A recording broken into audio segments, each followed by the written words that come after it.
Despite a ceasefire being declared between Israel and Hamas back in October, it faces major challenges with critical questions about what's next. Dozens have been killed in Israeli strikes on Gaza over the last few days, bringing the total to more than 500 since last October. That figure includes over 100 children. And the humanitarian crisis remains dire, with hundreds of thousands of Gazans trying to survive in tents. Meanwhile, the Rafah crossing between Gaza and Egypt has been reopened, bringing hope that some more aid will be allowed into Gaza. We begin with Gideon Levy, the veteran author, journalist and columnist with Haaretz newspaper. He joins me now from Tel Aviv. Gideon, welcome to you. Thank you for having me. Gideon, looking at those figures there, more than 500 Palestinians killed since the ceasefire was announced in October. That includes, as I said, 100 children. Is this a ceasefire in name only? I think you know the answer. I mean, there is no ceasefire with hundreds of people being killed, part of them, maybe most of them innocent people, 100, as you just mentioned, children. And you have to add to this the fact that Israel continued in this time to demolish buildings in Gaza. This can be called anything but ceasefire. And unfortunately, the Americans who are in charge of the ceasefire keep a closed eye and do nothing about it. They seem not to care at all that Israel continues to kill so many people.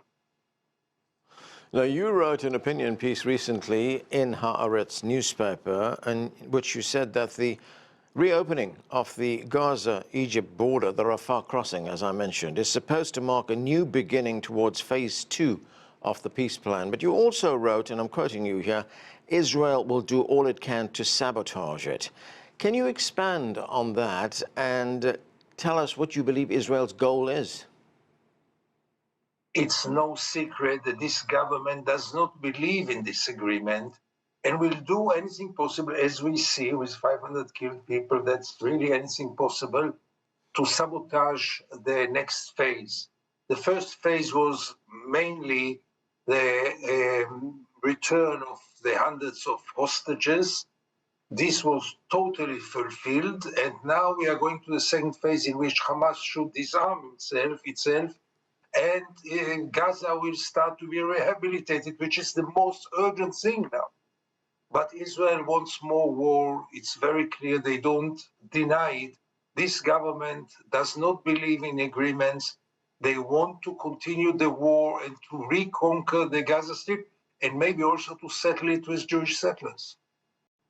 If we look at some of the conditions that are attached to this agreement, Hamas wants Israel to withdraw, and Israel wants Hamas to disarm. Both sides are sticking firm on this, that it would appear that both these conditions will not be met.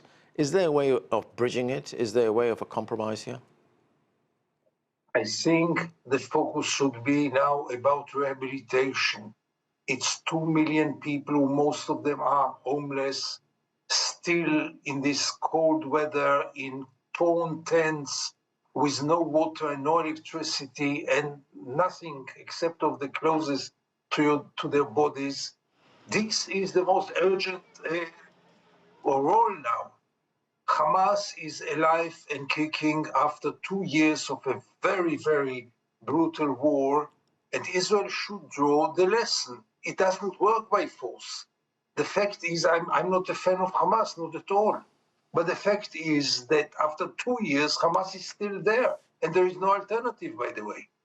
So we have to draw the conclusion and to realize that there are some possible goals and some impossible goals, and to focus now on the possible ones, namely to save those 2 million people. They deserve some kind of normal life and return to some kind of normality. President Trump, whose administration brokered this agreement, says the United States continues to play a role and that he's now launched what he calls a board of peace. That was part of the original agreement. That board of peace would supervise and monitor the peace in Gaza. I mean, what is your view of Trump's role and his board of peace? A number of world leaders have actually rejected invitations to join this board, which will now, we understand, have a much broader role. It'll not just be about Gaza, it'll be about global peace. I'd be very happy if they will achieve anything about Gaza, let alone the peace in the entire world, obviously. It's quite ridiculous. But about Gaza, the real challenge is if there will be some things taking place on the ground. Because those boards in those luxurious conferences are very impressive. I'm sure there are many good intentions. But on the ground, nothing is happening except of the opening of the Rafah passage, which very, very few succeeded today to cross. That's not a solution. So the board, I mean, I guess it's part of the plan, and I'm very happy that we have a board, but the big challenges are still in front of us. I don't see the international force that will get into Gaza and take over. Until now, no country was ready to send troops on the ground to Gaza. And without this, nothing we will move except of more and more conferences and more slogans. You were saying a moment ago that you believe that the Israeli goal is ultimately to resettle Gaza, to send Israelis back into Gaza. But there are more than 2 million Gazans who live there, Palestinians. What happens to them? Look, there is the big plan that I believe many Israelis, at least in the right, at least in the government, never gave up.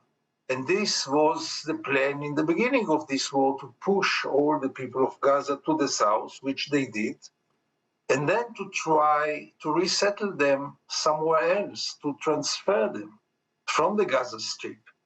They tried and they failed until now because no country was ready to absorb them. Egypt was very, very strict about not letting them out of Gaza because they see, rightly so, they cannot absorb 2 million Palestinians from Gaza. So until now, all those efforts failed, but this does not mean that the dream was forgotten or the plans are forgotten. They might get back to it whenever it will be possible. And for this, you need another war. In the past 2 years, we've seen demonstrations in Israel on the streets of Israeli cities about what happened on October 7th. And most of those demonstrations were directed at the government, calling on the government to get back the hostages that were taken by Hamas on October 7th. You wrote in your recent piece on Haaretz that Israelis have never taken to the streets en masse to prevent another round of genocide. Explain that to us and the mood among Israelis right now.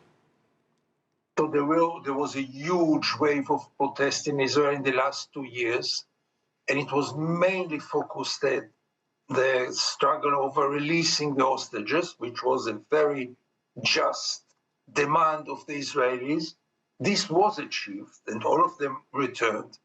But even not for a single moment, there was a real protest in Israel against the war and against the crimes in this war. For this, there is no opposition in Israel, unfortunately. And I can assure you that if Israel will return to the battlefield, again, the demonstrators will not demonstrate against the war or against the killings or against the ethnic cleansing. They will protest against the government. Yes, they want another government, which is totally legitimate. But I'm not sure that another government will change the policy. You know, as you point out, the Israelis are not interested in this peace agreement. They're not interested in going ahead with it. But do you also get the sense that there is very little pressure being applied on the Israelis from the United States, which is, after all, the main broker of this deal? Yeah, but this pressure is not massive enough. I don't feel pressure. I mean, Israel continues, as we said before, to bomb Gaza and to kill people in Gaza. I don't see the Americans stop Israel of doing it. They might stop Israel of launching another war, and they might also lose interest. We are dealing with a regime which is very unexpected, and all depends on one person, namely Donald Trump. Right now, he's very devoted about his peace plan, which has many holes, but at least there is a plan. I hope he will continue to be devoted about it. it all depends on him. Israel cannot do right now anything against the wish of the White House. I want to turn also to the situation in the occupied West Bank. There have been almost 1,000 Palestinians who've been killed in the past year, and these attacks, many of these attacks by settlers, illegal settlers in the occupied territory against Palestinians. What do you think Israel's goal in the West Bank is? Unfortunately, very similar to the goals in Gaza. There is a systematic process of pushing the Palestinians out of the West Bank. This is a much too big challenge for now. We are dealing with 3 million people, cities, villages, towns. This is right now really not realistic. But they do so in the weak parts of the West Bank, namely with the shepherd communities, with the edges, the geographical edges of the West Bank, namely the Jordan Valley and South Hebron, and they have quite a lot of success. They're also confiscating lands in an unprecedented quantity. The settlers take over tens of thousands of dunams every week by force, and they create a new West Bank and a new reality there, which will never enable a Palestinian state there. Looking at the domestic political situation in Israel, there's increasing speculation that Prime Minister Netanyahu may call an early election. I mean, what could you tell us about that, his own political future, and how that is also tied to what takes place in Gaza and the West Bank? So first of all, the timing is not relevant anymore, because the elections, if it will be early elections, it will be in June. If it will be elections on the time, it will be late October. So that's not a meaningful difference. A difference of few months does not make any difference. All the polls show that Netanyahu is still the most popular politician in Israel, and his party is the biggest one. But in the same time, all the polls show that he has no coalition for a next government, and that the opposition has better chances to have a government, which does not mean that what the polls say now will be relevant also by the day that the elections will take place, because Netanyahu proved already that he can do many, many things that no other politician in Israel can do in order to improve his position. Even the fact that after the fiasco of October 2023, he's still in power is unbelievable. Yes, it's hard to believe that after such a fiasco, he's still a prime minister. But the fact is that he is a prime minister, and he is still quite a realistic candidate to be also the next prime minister of Israel, even though it's not guaranteed, by all means not. Gideon Levy, thanks for joining us. Thank you very much for having me. And for more now on the latest developments, I'm joined from Amman by Daoud Kuttab. He is a columnist with Al Monitor. Also with us from London is Yossi Mekelberg. He is a senior consulting fellow with the Middle East and North Africa program at Chatham House. And joining us here in Washington is Nabeel Khoury. He is a former diplomat and Middle East expert, and he's also the author of Bunker Diplomacy, an Arab American in the U.S. Foreign Service. Welcome to all of you. Daoud Kuttab, let me start with you. Talking to Gideon Levy, the Israeli journalist there a moment ago, we were talking about the fact that more than 500 Palestinians, including women and children, have been killed since the ceasefire was announced last October. In your view, has the ceasefire achieved anything? Well, there's an imbalance of power. Israel is a very powerful military country supported by one of the most powerful countries, or the most powerful countries in the world. And Palestinians are weak. And so a ceasefire is only carried out as much as the Israeli government and the Prime Minister of Israel wants it to be carried out. And so they're basically applying the principle that possession is 2/3 of the law, and they're doing whatever they want with the ceasefire. Yet, despite all that, slowly but surely, some of the things are changing, and Israel is having to give up its position, not because it wants to, but because it cannot give any more excuses for trying to end the war. They don't want the war to end, because the end of the war means that Netanyahu might go to prison or might be out of a job. When you say some things are changing, Daoud, expand on that for us. What things do you believe have changed? Well, I think the beginning of the second phase of the ceasefire agreement, even though it's not being carried out as planned, and the fact that the Rafah crossing point is so slowly but surely open, and a few people are coming out and coming back in.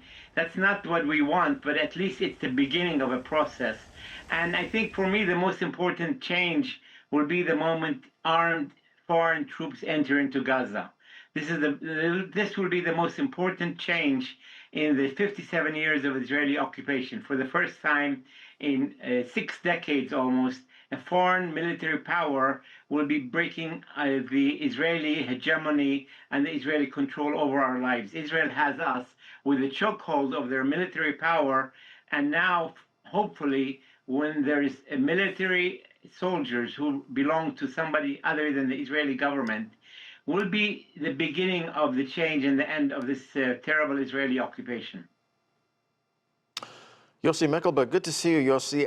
You know, in that interview with Gideon Levy, he was very scathing in his criticism of Benjamin Netanyahu and his coalition government. I mean, he said that, look, this is a government that has no interest in pursuing this peace plan, no interest in implementing it, and will do everything it can to sabotage it.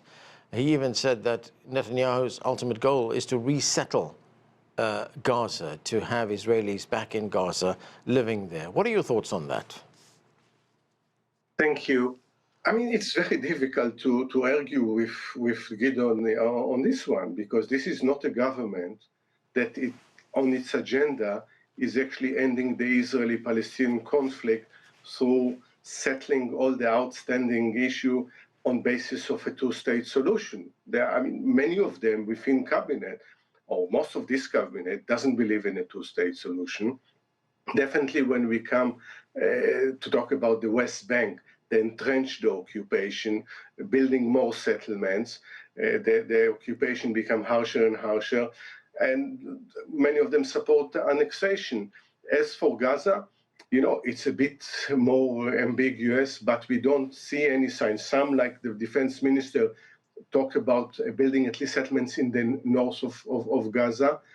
You don't see any sense of urgency to really enter in earnest into the second phase, which will also end at one point or another the occupation of more than 50% of Gaza. Israel is in control of most of Gaza.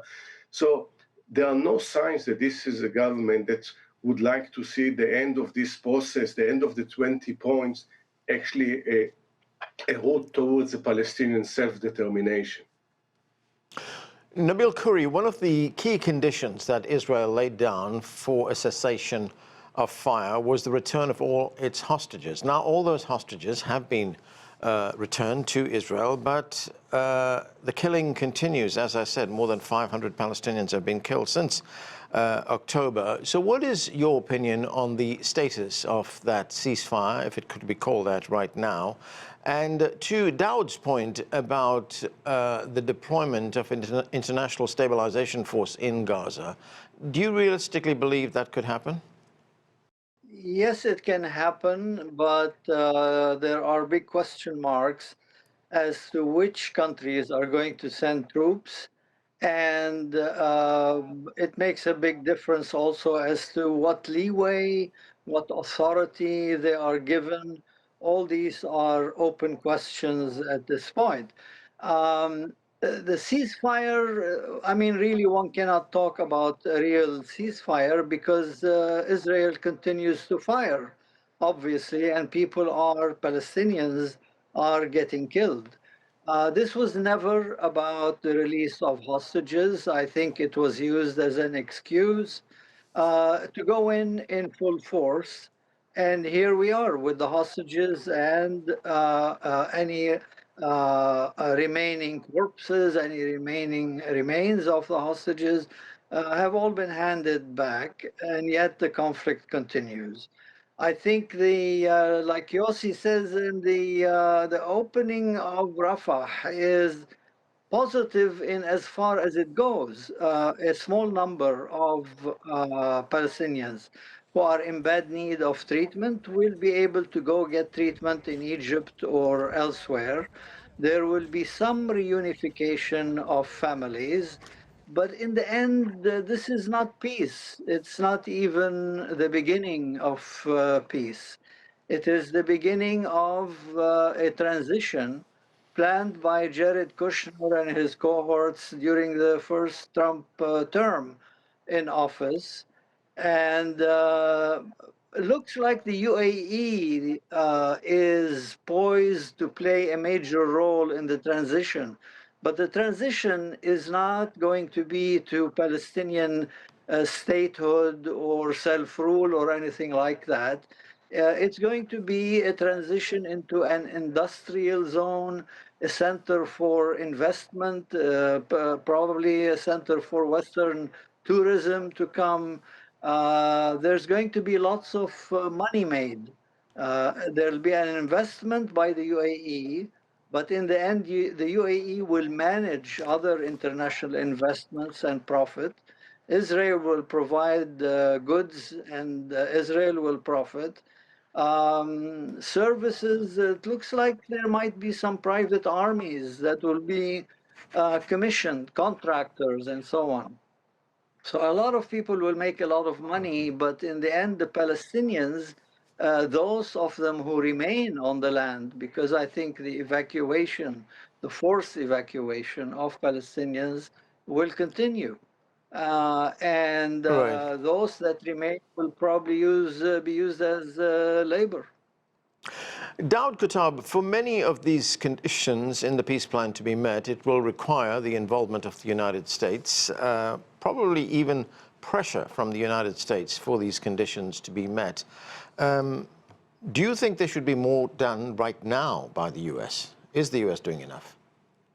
It's a very hard question to answer because of the lack of continuity from the White House. We don't see a stable, well-planned execution of a plan.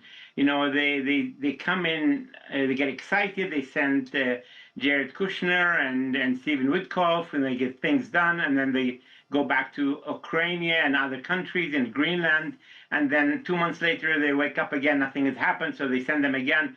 There's not a plan that is really being executed, followed up every day.